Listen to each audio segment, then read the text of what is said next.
তো গাইস, আজকে মামাকে একটা বহুত বড় কাজ দিয়েছে, সেটা হলো ফ্রিজ পরিষ্কার করতে। তো দেখো, এটা হলো উপরের পোর্শনের অবস্থা অ্যান্ড এটা হচ্ছে নিচের পোর্শনের অবস্থা। তো তোমরা দেখে নিয়েছো, এবার যখন পরিষ্কার পুরো হয়ে যাবে তারপরে তোমাদেরকে আফটার লুক দেখাবো। তো গাইস দেখো, এখন কিন্তু আমার ফ্রিজ পুরো পরিষ্কার করা হয়ে গেছে। এই উপর দিকটাও পুরো পরিষ্কার আর এই নিচের দিকটাও পুরো পরিষ্কার। এখন ট্রেগুলো খুলে আমি বাইরে ধুতে দিয়েছি, এই বোতলের র্যাকগুলো। এখন বাকি তোমাদেরকে পুরো সাজিয়ে তারপরে তোমাদেরকে দেখাচ্ছি।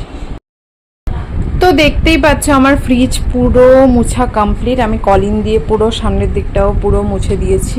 এই দেখো বোন, এই দেখো আমি। তো দেখো, এখন তোমাদেরকে খুলে দেখাচ্ছি কতটুকু সুন্দর করে পরিষ্কার করেছি।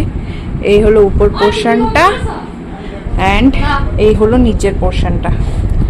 সব সাজিয়ে আবার গুছিয়ে রেখেও দিয়েছি। কেমন হয়েছে তোমরা জানিও কমেন্টস করে।